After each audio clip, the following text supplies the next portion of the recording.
Everyone. So today is day 29. What we're going to be doing is we're going to be talking about interview and interrogation techniques. Now, I did get the days mixed up. Some of you might have seen a different thing for day 29, but I'll just make that public again later. It would have been our course eval anyway, and then we're going to call it. So, we got a couple more days together. Our agenda for today is that what we're going to be doing is we're really talking about just interview and interrogation techniques. I'm wanting to try to teach you one specific technique that is used across the board. And then, homework, you remember that you have a data-driven profile case on the discussion board on Canvas. It's just for you to go and to create a data-driven profile on the Trailway case from our lecture last time. So, let's get into just interviews and interrogation techniques. Most of the time during this day, it's a lot of fun because I actually go and I interrogate someone in the class and we see what we can get them to admit to, and it's, oh my gosh, it's an absolute blast. But here's the idea. Basically, with interviews and with interrogations, in the past, interviews and interrogations were always really, really bad. And there wasn't really a set science to it because if you imagine in every single, action movie across the board, if you are going to interrogate someone, what would they do in order to go and get that information? What route would you take in the 1940s, 1950s in order to get a confession? It's in every single action movie, and unfortunately, it's the same. They used to just beat the living crap out of them until they said something. Now, obviously, this is not an accurate way, and it's not exactly what happens. So, what ended up happening is that in the 1940s, 1950s, the polygraph machine started up and coming. The polygraph, again, it's a lie detector. Now, you should know a polygraph machine is no longer accepted into the courts as evidence. They are inaccurate, and if you Google ways to beat the polygraph, there's a stupid amount of stuff. They are not used as credible evidence anymore. But in that day and age, there was one guy, and his name was John Reed, and he went and he published this book, and it's The Criminal Interrogation and Confessions. Now, John Reed was famous because of one case, and it's the Daryl Parker case. Basically, Daryl Parker went, and he was given a confession for killing his wife, and Daryl Parker was sentenced to life in prison. Now, later on down the road, Parker claimed that he had given a false confession, and he was exonerated and given $500,000 to the state of Nebraska. This person go away. This person right here that you see, this is Daryl Parker, being completely exonerated, nothing. But now you have a person who has admitted, and John Reed has gotten a false confession to him. And people from all around the world were like, how in the world did John Reed get a stinking confession from a man who did not commit the crime? And what ended up happening is that John Reed went and created a law firm. And what he published what is called the Reed technique. The Reed technique is the number one interview and interrogation technique that has been since, that case itself. It is so popular and so prevalent because it is effective. And the Reed technique is a psychological interrogation. What we are going to do is that I'm going to give you an example, and we are going to run through the Reed technique. I am going to try to interview you, and imagine that you are going and you are being in the interview spot immediately. Okay? Now, the Reed technique has some really, really big claims against it. First off, is that part of it was that originally the Reed technique went and it became so popular for just interrogations. First off, because the Miranda rights case, the Miranda versus Arizona in 1966, of they must be warned against their right to self-incrimination. And it says During custodial interrogation under the Fifth Amendment, privilege against self-incrimination and the Sixth Amendment's right to counsel. Basically, what this means for police officers is that the police officers have some things that they must do beforehand, before they start an interrogation. That they must ask them, why does the suspect believe that they are there? That they are going to ask them questions and employ them to exercise their Fifth Amendment right. Basically, the Reed technique is psychological because it relies on the norm that people will respect and obey authority. That is the head case of the Reed technique. Because you are a police officer, because I am a teacher, or because Mrs. Crenshaw sat you down in her office and she has authority over you, you are obliged by societal norms to respond.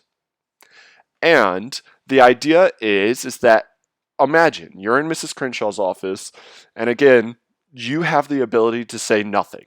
You have that right. And you're just, nope, not going to say it. Instantly, what do you think the idea that Mrs. Crenshaw is going to have if you go and you say nothing? She is going to assume that you are guilty. And instantly, the Reed technique is also very, very famous because a lot of the time, the person being interrogated waives their right to counsel.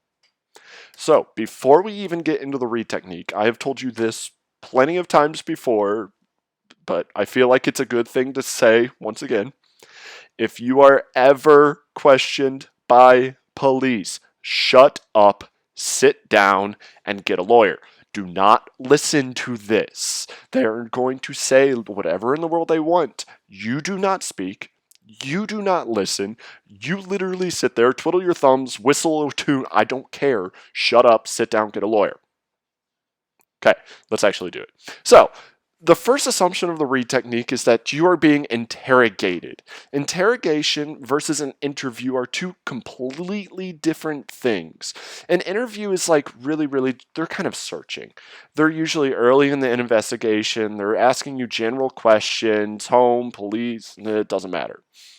An interrogation is whenever a suspect is thought to be the offender. The Reed technique states that specifically you have the offender and you are under the assumption that they are the one that committed the crime.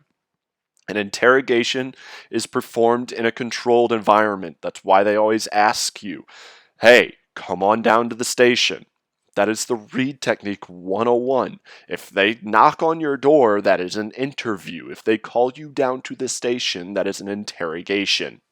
You have to be fully committed. So, let's talk about some other things and other assumptions of the Reed technique. One of the main ones is that, again, they have power over you, it's in a controlled environment, or that the person feels guilt about what they have done. The shame in which they have felt really does affect this, like how people react to the Reed technique. So if you were to go and you were to rob a store, they would go and they would flip it and say, well, the store owner has lost money. I know that they probably have insurance, but now they have to go and pay their deductible. You're playing on guilt specifically for the Reed technique. Now, what we are going to do is that I'm going to teach you the Reed technique. I am going to show you every single step and try to teach you what the steps to the Reed technique are. It is, again, a guilt presumptive process, meaning that you have specifically committed a crime.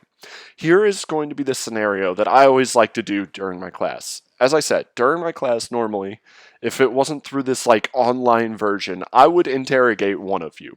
I would go, and what I do every single time is I take an assignment from another student, I copy it and put your name on top of it. So that now I have two assignments of the exact same, except one is the name of one student and one is the name of you. The idea here is that if we play through this Reed technique with this assumption, I want you to think, what are the chances that this would be effective on you? Because again, person of authority, guilt presumptive. We check all the boxes. So let's go through the Reed technique. The very first thing is called direct positive confrontation of it is specifically you go and you say there is an overwhelming amount of evidence that you have committed the crime. So, again, I would say, student, I have two papers here. One paper has your name, one paper has their name. Obviously, the two papers are the same. Because the two papers are the same, I know that you have committed this crime.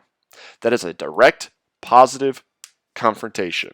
Now, one of the things that you'll see is that it doesn't necessarily have to be there. The evidence does not have to be there. The person being interrogated just has to think that the evidence is there. So the or shows and stuff like that, the movies that they take a big old box of evidence and slam it onto the read technique. That's direct positive confrontation. You say, I have an overwhelming amount of evidence that you have committed this crime. The second one is called theme development. It minimizes the legal and plays on the moral implications of the confession. So, what I mean by this is that you go and you present a hypothesis about the reason in which the suspect committed the crime, of whatever that is. It gives them an out. So, this could be my example. A theme development for you going and copying someone else's paper could be, look, I understand that you copied the paper. It was probably late at night last night, and you were really, really upset. And obviously, this distance learning thing has been so stressful for everyone.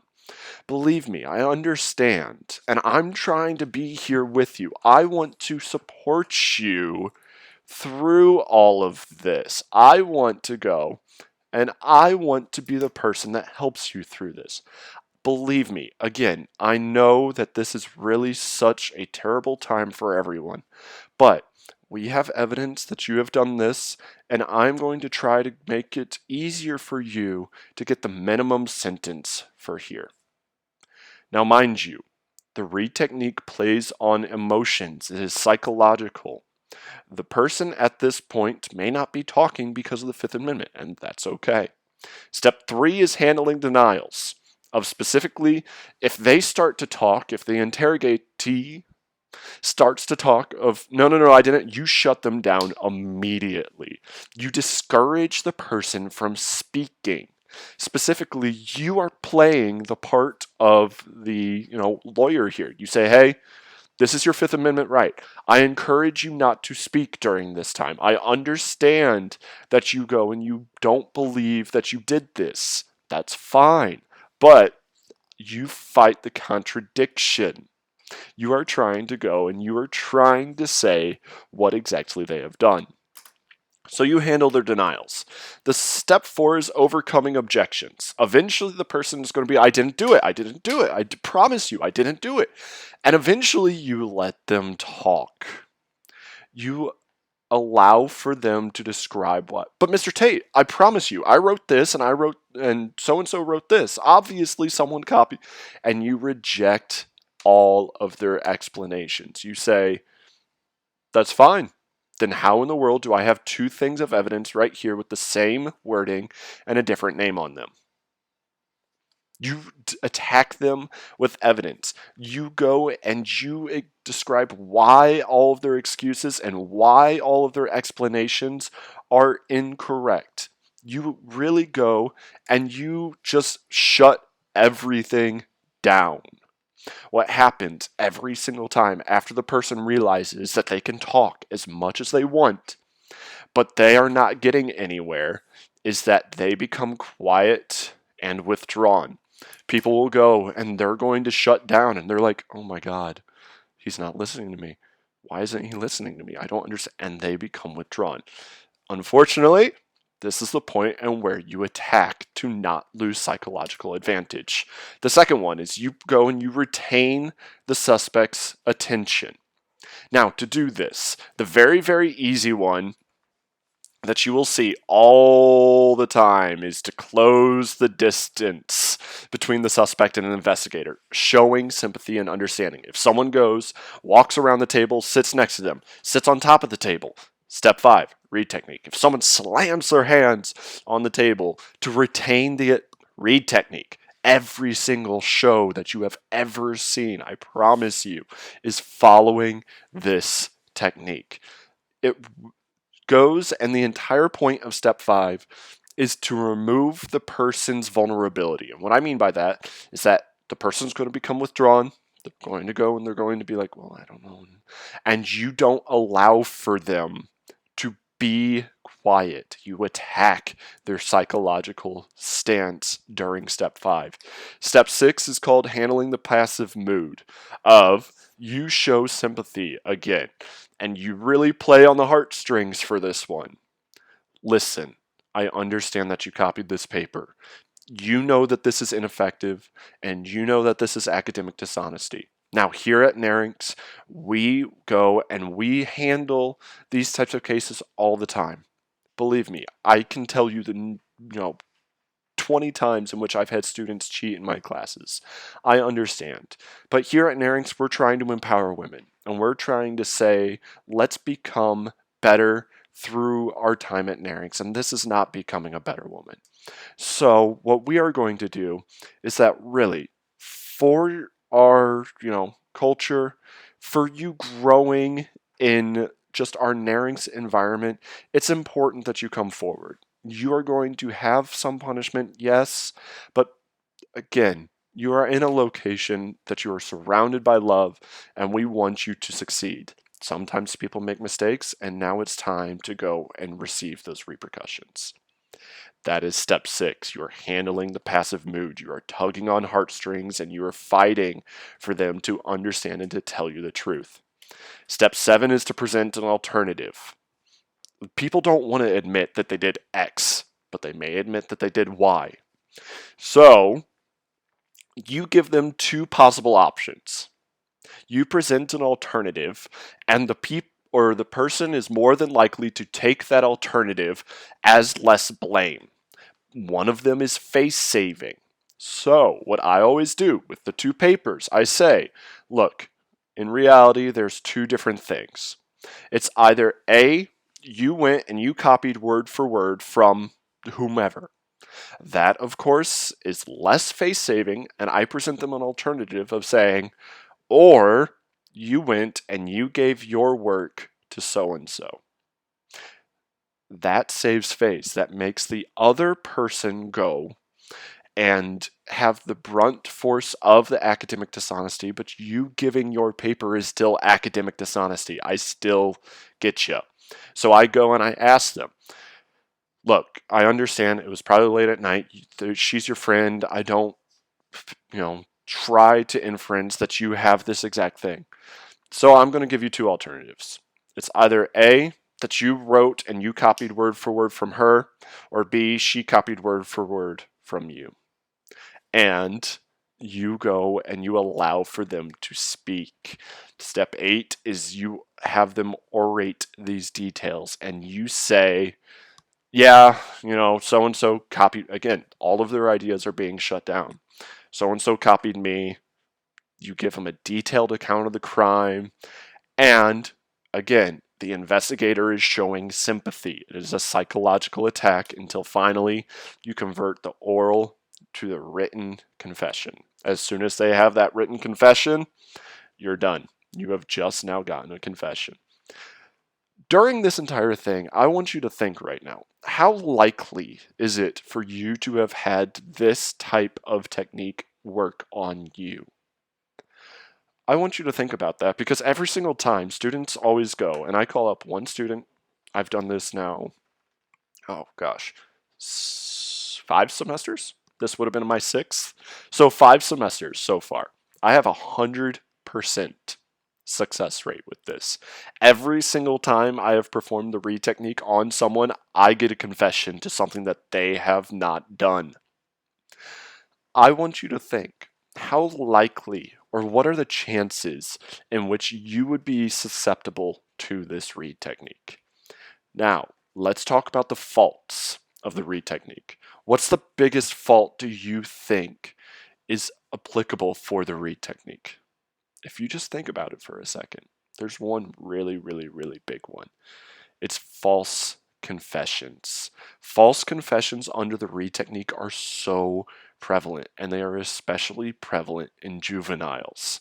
Because you have this notion that you have to respect authority, that you've been taught that you have to respect authority, it is super, super, super, super detrimental and effective on juveniles. You hear of cases like this all the time of people who went and confessed to something that they didn't do. So I want you to think, just in what you've seen in the past, people going, laying down boxes, Reed technique, slamming hands on table, Reed technique, good cop, bad cop, one of them is sympathizing, Reed technique. Literally every single interrogation scene that you have ever, I promise you, ever seen is one piece of the Reed technique. This is the whole 9-step process. And it's really, really important to understand psychologically how they go and how they denote and get a question. So now, let me ask you, how do you tackle, how do you attack, how do you counter the Reed technique? The Reed technique preys on those who are unknowing of their rights. And what I mean by that, if you do not talk, if you do not deny, if they don't overcome those denials, they stop the technique. The best way for you, if you are ever interrogated, to beat the technique, again, shut up, sit down, get a lawyer. Pretty simple. But that's going to be it for day 30 or 29. As I said, what we're going to be doing next time is that we're going to go through some famous cases, and I really want to tackle nature versus nurture. That's our main idea and kind of where we're going to close off. We got about 1 week left for our seniors, but everyone, thank you so much. Have a great one, and I will see you next time. Have a great weekend.